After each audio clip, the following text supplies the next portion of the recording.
Hello friends, నా ఛానల్‌కి స్వాగతం అండి. నేను మీకు చందమామ కథల్లో బేతాళ కథల సిరీస్ చదివి వినిపిస్తున్నానండి. చాలా బాగుంటాయి ఈ కథలు. ప్రశ్నలు, జవాబులతో ఈ కథలు చాలా ఆసక్తిగా ఉంటాయండి. తప్పకుండా వినండి. ఈ కథ పేరు అర్ధలోభుడు. పట్టువదలని విక్రమార్కుడు చెట్టు వద్దకు తిరిగి వెళ్లి చెట్టుపై నుంచి శవాన్ని దించి భుజాన వేసుకుని ఎప్పటిలాగే మౌనంగా శ్మశానం కేసి నడవసాగాడు. అప్పుడు శవంలోని బేతాళుడు, రాజా, నీలాగా పట్టుదలతో కార్యసాధన చేసేవారు చాలా అరుదు. హెచ్చు మంది అర్ధలోబుడిలాగా కొద్ది ప్రయత్నంతోనే అధికమైన ఫలితాన్ని పొందగోరుతారు. అయితే అలాంటి వాళ్ళు పొందే ఫలితాలు సాధారణంగా దక్కవు. శ్రమ తెలియకుండా ఉండగలందులకు నీకు అర్ధలోభుడి కథ చెబుతాను విను అంటూ ఈ విధంగా చెప్పసాగాడు. కాంచీ నగరాన్ని బాహుబలుడు అనే రాజు పాలించే కాలంలో ఆయన కొలువులో అర్ధలోభుడు అనే ధనిక వర్తకుడు ఉండేవాడు. అతను తన వర్తకాన్ని చూడటానికి తన బంధువులను నియమిస్తే వాళ్ళు మోసం చేస్తారేమో అని భయపడి ఆ పనికి తన భార్యనే నియమించాడు. అర్ధలోభుడి భార్య పేరు మానపర. ఆమె అపురూప సౌందర్యవతి. కేవలము అందగత్తె మాత్రమే కాక ఆమె చాలా తెలివితేటలు, ఇతరులతో వ్యవహరించటంలో ఎంతో నైపుణ్యము కలది. అందుచేత ఆమె తన భర్త ఆజ్ఞానుసారం ఇష్టం ఉన్నవాళ్లతోనూ లేని వాళ్లతోనూ తీయగా మాట్లాడుతూ తన అందంతోనూ సంభాషణతోనూ అందరినీ ఆకర్షిస్తూ భర్త వ్యాపారాన్ని 3 పువ్వులు 6 కాయలుగా పెంపొందిస్తూ వచ్చింది.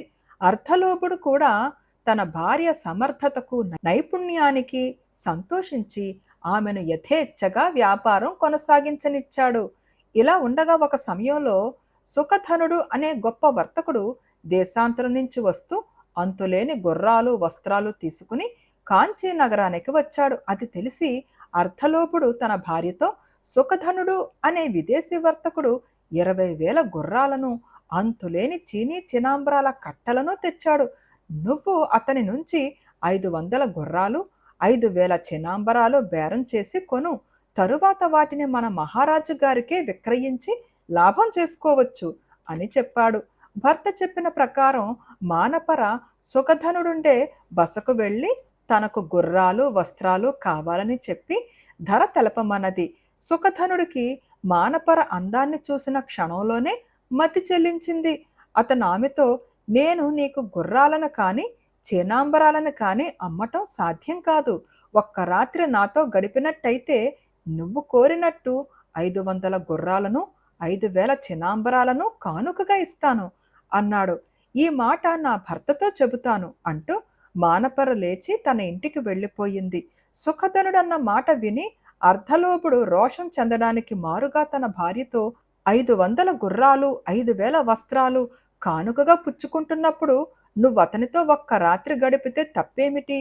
ఈ సాయంకాలం అతని వద్దకు వెళ్ళి రేపు ఉదయం తిరిగి రా అన్నాడు. మానపర సుఖధనుడి ఇంటికి వెళ్ళింది. ఆమె తన కోరిక తీర్చడానికి వచ్చిందని తెలియగానే సుఖధనుడు అర్ధలోబుడి ఇంటికి 500 గుర్రాలు 5,000 చేనాంబరాలు పంపేశాడు. ఆ రాత్రి గడిచి తెల్లవారుతూనే అర్ధలోబుడు తన భార్యను సుఖధనుడి ఇంటి నుంచి తీసుకుపొమ్మని తన నౌకర్లను పంపాడు. నన్ను మీ యజమాని మరొకరికి భార్యగా అమ్మేశాడు. నేనిప్పుడు మరొకరి భార్యను. మీ యజమానికి సిగ్గు లేకపోతే నాకు మానాభిమానాలున్నాయి. నేను రానని మీ యజమానితో చెప్పండి అన్నది మానపర నౌకర్లతో. నౌకర్లు వచ్చి తన భార్య అన్న మాటలు చెప్పగానే అర్ధలోబుడు తన భార్యను బలాత్కారంగా తెచ్చుకోవడానికి నిశ్చయించి హరబలుడు అనే మిత్రుడితో సంప్రదించాడు. హరబలుడు అలాంటి ప్రయత్నం చెయ్యవద్దని సలహా ఇచ్చాడు. భార్య ద్వారా లాభం పొందాలని చూసి నువ్వు పందవయ్యావు. ఆమె కోసం ధనం త్యాగం చేసి అతను శూరుడయ్యాడు. అతని వంటి వాడి కోసం ప్రాణాలర్పించే పరివారం ఉంటుంది, మిత్రులుంటారు. నీకెవరూ లేరు. అలాంటప్పుడు అతని వద్ద నుంచి నీ భార్యను తెచ్చుకోవటం నీకు సాధ్యపడదు అన్నాడు హరబలుడు అర్ధలోభుడితో. అప్పుడు అర్ధలోభుడు రాజు వద్దకు వెళ్ళి సుఖధనుడు అనే విదేశీ వర్తకుడు తన భార్యను అపహరించాడని, ఆమెను తనకు తిరిగి ఇప్పించవలసింది అని వేడుకొన్నాడు. కానీ జరిగిందంతా రాజుతో చెప్పలేదు. తన కొలువులో ఉన్న అర్ధలోభుడికి అన్యాయం జరిగింది అనుకుని రాజు సుఖధనుడికి శిక్ష విధించడానికి సిద్ధపడ్డాడు. కానీ మంత్రి తొందరపడవద్దన్నాడు. మహారాజా, సుఖధనుడు దేశాంతరం నుంచి వచ్చిన మేటి వర్తకుడు. అసలు జరిగినదేమిటో విచారణ జరపకుండా మనం అతన్ని శిక్షించడం అధర్మం అన్నాడు.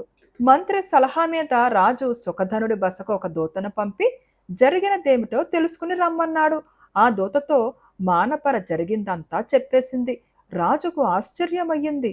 తన కొలువులో ఉండే అర్థలోభుడికి అంత అందమైన భార్య ఉన్నదని రాజు ఎరుగడు.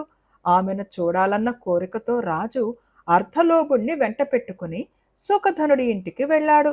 రాజును చూడగానే మానపర ఆయన కాళ్లపైన పడి జరిగిన సంగతి చెప్పి, వీరిద్దరిలో నాకు నిజమైన భర్త ఎవరో మీరే సెలవియ్యండి అన్నది. రాజు అర్ధలోబుడి కేసి చూస్తే అతనేమీ మాట్లాడలేదు. రాజు మానపర నిజమే చెప్పినట్టు గ్రహించి, అమ్మా, నీ మాట నిజమేనని నేను కూడా ఒప్పుకుంటాను. నీ కోసం అంతులేని త్యాగం చేసినవాడే నీ నిజమైన భర్త అన్నాడు. ఈ మాట వినగానే అర్ధలోబుడికి అవమానంతో కూడిన ఆగ్రహావేశం వచ్చి రాజుతో, మహారాజా, నేను ఈ సుఖధనుడు మా పరివారాలతో మానపర కోసం పోరాడతాం. మాలో ఎవరు గెలిస్తే మానపర వాడి భార్య. ఇందుకు మీరు అనుమతించండి అన్నాడు. ఈ భాగ్యానికి పరివారాలు కూడా యుద్ధం చేయడం దేనికి? మనమిద్దరము యుద్ధం చేసి ఎవరు జయిస్తే వారికి మానపర భార్య అయ్యేటట్టు నియమం పెట్టుకుందాం అన్నాడు సుఖధనుడు.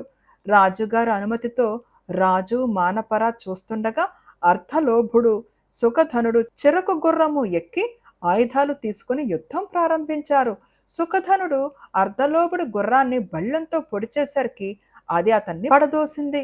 కింద పడిపోయిన అర్ధలోభుణ్ణి చంపక అతన్ని తిరిగి గుర్రం ఎక్కనిచ్చాడు సుఖధనుడు. ఇలా 4 సార్లు అర్ధలోభుడు గుర్రం మీద నుంచి పడిపోయాడు. ప్రతిసారి సుఖధనుడు అతనికి గుర్రంపైకి ఎక్కే అవకాశంతో పాటు ప్రోత్సాహం కూడా ఇస్తూ వచ్చాడు. అర్ధలోభుడు 5వసారి కింద పడ్డప్పుడు గుర్రం కాలు అతనికి బలంగా తగిలి స్పృహ తప్పింది. అర్ధలోభుణ్ణి అతని నౌకర్లు అవతలకి మోసుకుపోయారు.